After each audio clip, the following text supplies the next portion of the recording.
अभी केस चल रहा था इलेक्शन का अदालत में, तो मैं टीवी देख रही थी, टिकर्स आ रहे थे कि चीफ जस्टिस साहब उमर अता बंदयाल साहब जज्बाती हो गए। मैं बड़े अदब से ये कहना चाहती हूँ कि चीफ जस्टिस साहब, आपको तब भी जज्बाती होना चाहिए था जब एक मुंतखब वजीर आजम को, करोड़ों अवाम के मुंतखब वजीर आजम को एक एक्सपायर्ड इकामा रखने पर उसको दफ्तर से बाहर निकाल दिया जाता है। आपको उस वक्त भी जज्बाती होना चाहिए था। बाप का साथ देने पर, असूल का साथ देने पर, पाकिस्तान के आइन के लिए, कानून के लिए, जमहूरियत के लिए स्टैंड लेने पर लोगों की बहू बेटियों को उठाकर सजाए मौत की चक्कियों में फेंका जाता था। आपको तब भी जज्बाती होना चाहिए था जब राना सनाउल्लाह पर मंशियात का शर्मनाक केस बना। ना सिर्फ केस बना, बल्कि जब इनका जमानत का केस था, जज सुन रहा था, जज उठ के अंदर गया, व्हाट्सएप पे कोई फैसला आया, वापस आए तो जज ही बदल गया।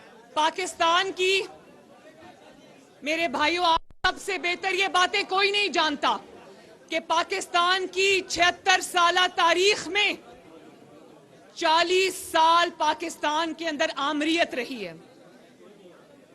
आमरीत क्यों रही है पाकिस्तान में? किसी मुंतखब वजीर आजम ने कभी मुद्दत पूरी नहीं की। उसकी वजह 4 डिक्टेटर्स आए पाकिस्तान में, 10-10 साल उन्होंने धौंस से, धांधली से, जोर से, ताकत से पूरे किए। कभी किसी अदालत ने जुर्रत नहीं की कि किसी डिक्टेटर के आगे खड़ी हो। और सितम ज़रीफी इस बात की, सितम ज़रीफी ये नहीं कि मुंतखब वज़ीर आज़म को निकालते रहे, सितम ज़रीफी इस बात की कि ताकत के आगे भी सर झुकाया, डिक्टेटर्स के आगे भी सर झुकाया। मुंतखब वज़ीर आज़म को निकालते रहे, दफ्तर से बाहर निकालते रहे, सजाएं देते रहे, सियासी मुकदमात में उठाकर बाहर फेंकते रहे, लेकिन कभी किसी अदालत ने इतनी हिम्मत नहीं दिखाई कि किसी डिक्टेटर को भी कटहरे में लाकर खड़ा करे।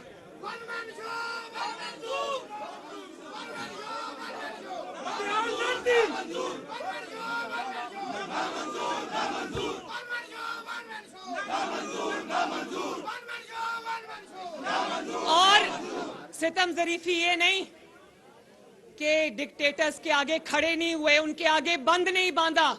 सितम ज़रीफी ये कि उनको वैलिडेशन दी, उनको कहा डट के हुकूमत करे, कभी पीसी हो, कभी एलएफ हो।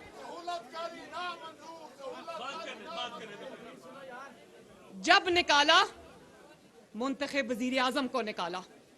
जब धमकाया, मुंतखब वजीर आजम को धमकाया। कल नवाज शरीफ साहब की बात सुनी थी ना, उन्होंने कहा कि मुझे प्राइम मिनिस्टर हाउस में मैसेज आया जज का कि ये मेरा काम कर दो वरना अडयाला जेल आपका इंतजार कर रही है। वुकला से मैं कहती हूं, मुझे हाथ उठाकर बताएं, क्या कभी किसी अदालत ने किसी डिक्टेटर को नाअहल किया? जब किया अवाम के मुंतखब वजीर आजम को नाअहल किया। और जब वो पीसीओ और एलएफओ के नीचे हल्फ ले रहे होते थे, उस वक्त मुंतखब वजीर आजम को हथकड़ियां लगाकर उसके हाथ सीट से बांधकर जहाज में अदालतों में ले जाया जाता था। आपका जोर सिर्फ अवाम के, आपका एक सेकंड बेटा, आपका जोर सिर्फ अवाम के वजीर आजमों पे चलता है। कभी किसी ने देखा कि किसी डिक्टेटर को सिसिलियन माफिया का लकब मिले? कभी किसी डिक्टेटर को गॉड फादर का लकब मिला? तो मैं ये पूछना चाहती हूं कि ताकत आपने दवाम दिया डिक्टेटरशिप्स को, आपने कभी हिम्मत नहीं की डिक्टेटरशिप का रास्ता रोके। जब रोका, मुंतखब वजीर आजम का रास्ता रोका, जमहूरियत का रास्ता रोका। डिक्टेटर्स को जब भी निकाला, वुकला ने निकाला, अवाम ने निकाला।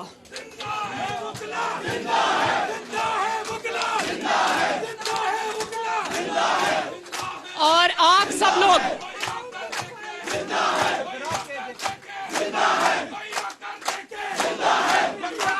और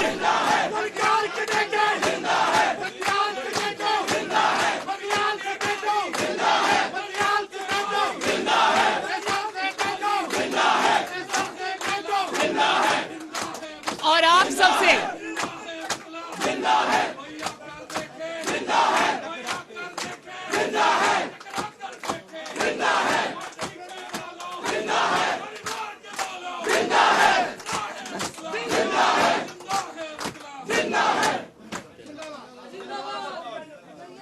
और आप सबसे बेहतर कौन जानता है, आप उस जिद्दोजहद में नवाज शरीफ और सियासी क़यादत के साथ शामिल रहे हैं। जब मुशर्रफ डिक्टेटर ने, अब वो अल्लाह ताला के पास चला गया है, तो वो मामला भी अल्लाह ताला के पास चला गया है। जब उस डिक्टेटर ने पाकिस्तान की सबसे बड़ी अदालत के चीफ जस्टिस को बालों से पकड़कर, बाल खींचकर घसीटा था शाराए दस्तूर के ऊपर, और with a stroke of pen 60 जजों को घर में भेज दिया। ना सिर्फ घर भेजा बल्कि घरों में कैद कर दिया, घरों में मैसूर कर दिया। तो उस वक्त वो जजेस को छुड़ाने कौन आया था? उस वक्त प्लीज एक मिनट, प्लीज नारेबाजी बाद में, प्लीज बात के अंदर तसलसल नहीं रहेगा तो बात नहीं हो सकेगी।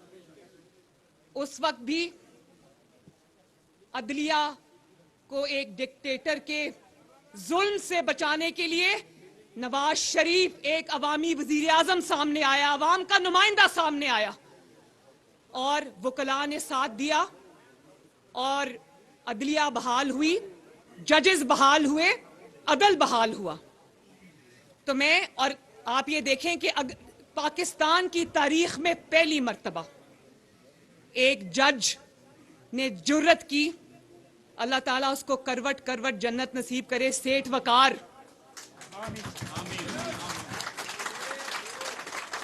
उसने पाकिस्तान की तारीख में वाहिद जज था जिसका नाम तारीख में जिंदा रहेगा, रहती आने वाली नस्लों में जिंदा रहेगा। उसने जुर्रत की और मुशर्रफ को, डिक्टेटर को सजा सुनाई। फिर क्या हुआ?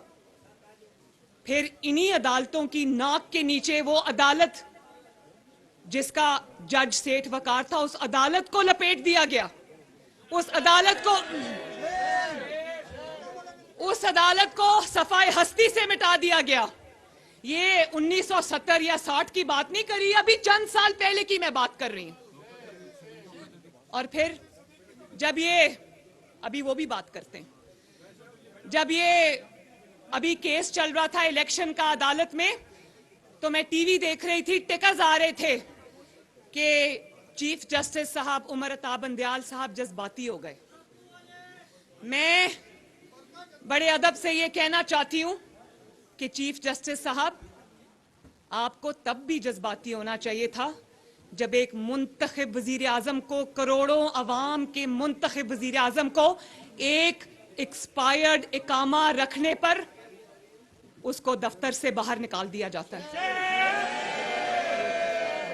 आपको उस वक्त भी जज्बाती होना चाहिए था जब बाप का साथ देने पर, असूल का साथ देने पर, पाकिस्तान के आइन के लिए, कानून के लिए, जमहूरियत के लिए स्टैंड लेने पर लोगों की बहू बेटियों को उठाकर सजाए मौत की चक्कियों में फेंका जाता था। आपको तब भी जज्बाती होना चाहिए था जब राना सनाउल्लाह पर मंशियात का शर्मनाक केस बना, और ना सिर्फ केस बना, बल्कि जब इनका जमानत का केस था, जज सुन रहा था, जज उठ के अंदर गया, व्हाट्सएप पे कोई फैसला आया, वापस आए तो जज ही बदल गया। और जब पूरी मुस्लिम लीग नून को चुन चुन के, ये तलाल चौधरी आपके सामने यहां बैठा है, चुन चुन कर सच बात करने पर, हक बात करने पर, जमहूरियत की बात करने पर, आइन और कानून की बालादस्ती पर चुन चुन के या तो नाअहल किया गया, इलेक्शन से बाहर रखा गया, या फिर उनके ऊपर जुल्म और ज्यादती की गई, कहा गया तहरीके इंसाफ ज्वाइन करो या फिर पार्टी का टिकट छोड़ दो। तब भी आपको जज्बाती होना चाहिए था जब 2018 में पूरी दुनिया के सामने आरटीएस बिठा के आवाम की जो राय थी उस पर शब खून मारा गया। नवाज शरीफ का जीता हुआ इलेक्शन इमरान खान की झोली में फेंक दिया गया। तब आप जज्बाती नहीं हुए? तब आप जज्बाती नहीं हुए जब मैं जेल में थी। मैं अपनी बात आपको बताती हूं। मैं 5 महीने अडयाला में बेगुनाह कैद रही और 5 महीने में नैब में I was the first ever woman to be NAB's guest. और आप जानते हो कि मेरे पे वो मुकदमा जिसमें मुझे 60 दिन नैब में 57 डेज रखा, उसके बाद 3-4 महीने मुझे कोट लखपत जेल में रखा। आप जानते हो वो रेफरेंस आज तक फाइल नहीं हुआ।